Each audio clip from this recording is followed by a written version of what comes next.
Hello, users, and welcome to another episodic installation of Above It All.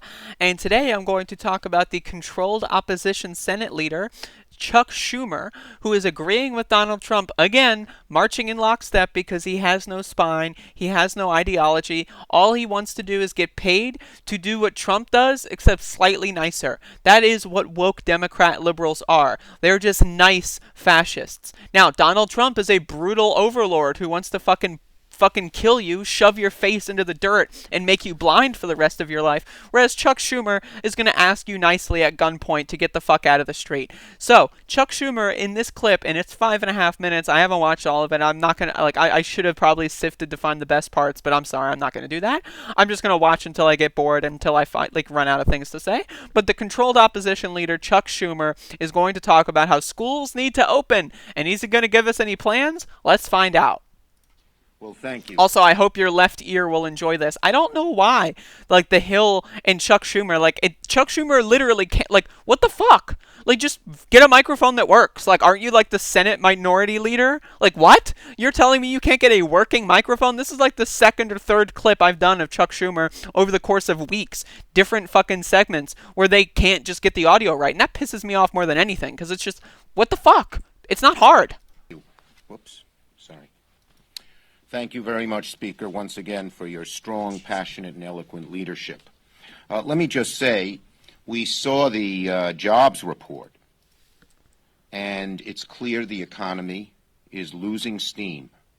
That means we need big, bold investments in America to help average folks. And when the economy starts losing ground, the only choice is for a strong package. And yet, at times yesterday, our Republican friends seemed willing to walk away from the negotiating table to do an unworkable, weak, and narrow executive orders which are not going to do the job for the American people. We are committed to negotiating.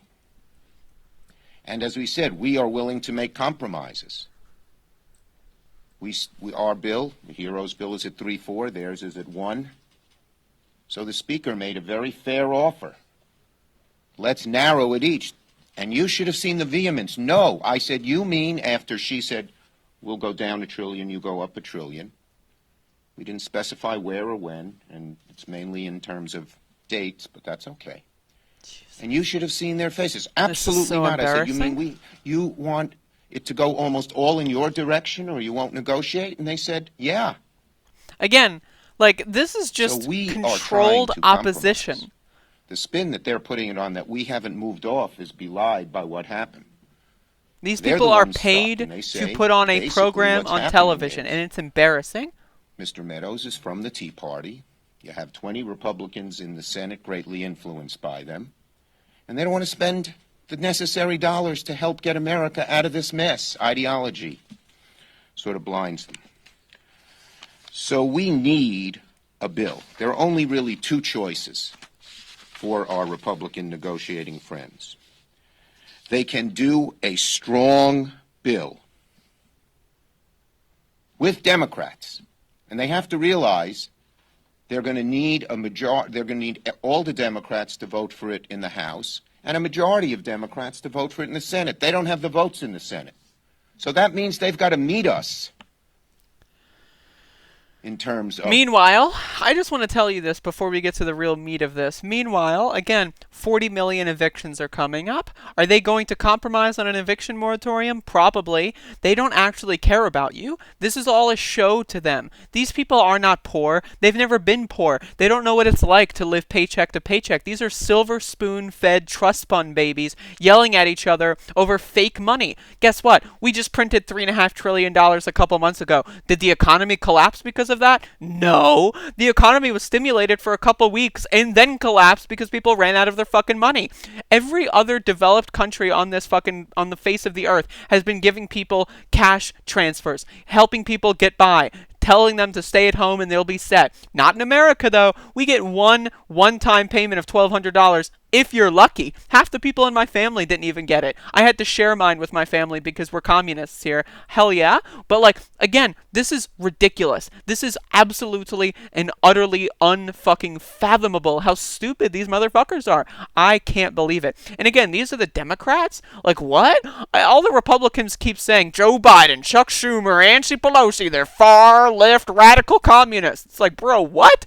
If you think that, I'm sorry. You're a fucking stooge. You're dumb. You've got pudding in your brain. You really, really, really need to pay the fuck attention and actually fucking listen to actually listen to the people that are speaking that you're calling far left communists. I am a far left communist, okay? Does anything Chuck Schumer says sound anything remotely to like anything I would say? No. Why? Because these are woke Democrat liberal stooges, controlled opposition fucking puppets. That's what they are. There is one party in this country. There's the corporate party. You've got the far right, let's kill all the black people version of that. And then you've got the, let's, have more black CEOs part of that. And it's just it's a fucking feedback loop of cringe, eating into cringe, eating into cringe. Now let's go back on. Of moving. They can't just say no and do it our way. Or their other choice is to do some weak, insufficient executive orders that just won't do the job for the people we all want to help. And again, Chuck Schumer pretending that Republicans want to help people? Since fucking when? When have Republicans ever wanted to help anybody that wasn't in their fucking direct voter base? Because I can't find any evidence of that. Why else would the Trump administration revoke insurance payments for transgender people? That's definitely helping people. What does that do? That only hurts a vulnerable minority. Why? Because they don't give a fuck. So why would they allow 40 million people to be evicted? Why would they allow that? Because they don't care. And that's the thing, is Democrats don't care either, but they pretend to. It's part of their brand that they're supposed to care.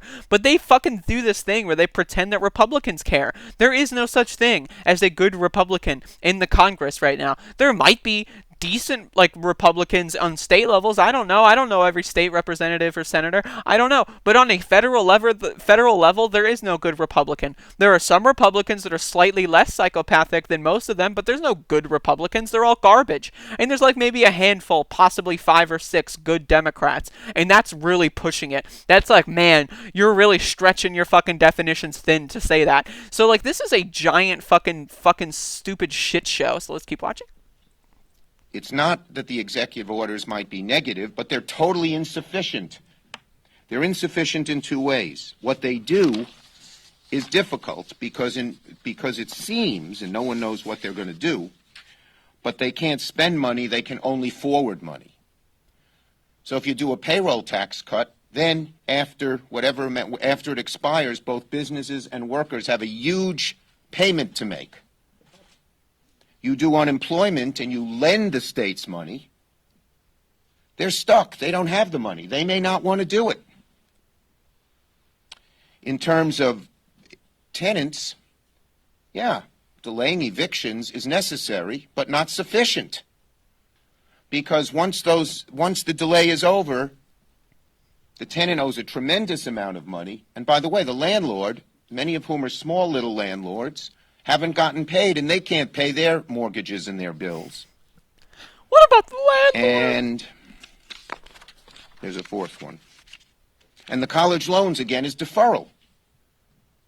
So you don't pay for a few months, and then you have more to pay. It is much better. And our colleagues... Reminder, when they printed $3.5 trillion in the CARES Act, most of that money went to zero-interest loans to big corporations. Did you get a zero-interest loan? No, you didn't. Why? Because you don't own a big corporation. You're not a CEO. And if you want to fucking carry water for Republicans, I'm sorry, you're a fucking moron. You're dumb. If you make under $500,000 on a yearly basis, even during this pandemic, right, I'm sorry, you're fucking dumb. You got had. You got took. You're too racist to care about your own well-being, and it's embarrassing. You're a fucking loser. Now let's keep watching. He's admitted that yesterday, to do a strong, robust bill, but they seem unable. But the biggest problem with the executive orders is not what they do, but who they leave out. They leave out testing, tracing, treatment. We know we're not going to solve this problem economically until we solve the health problem. And the Speaker's been like a lioness, I guess I should say, or a lion. Is lioness okay? Has been like a lioness in pursuing this at every meeting we have been at.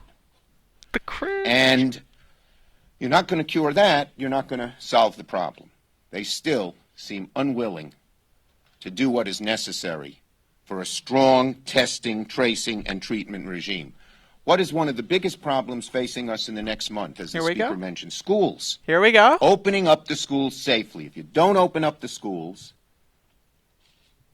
you're going to hurt the economy significantly because lots of people can't go to work. Executive orders leave out schools altogether. State and local services.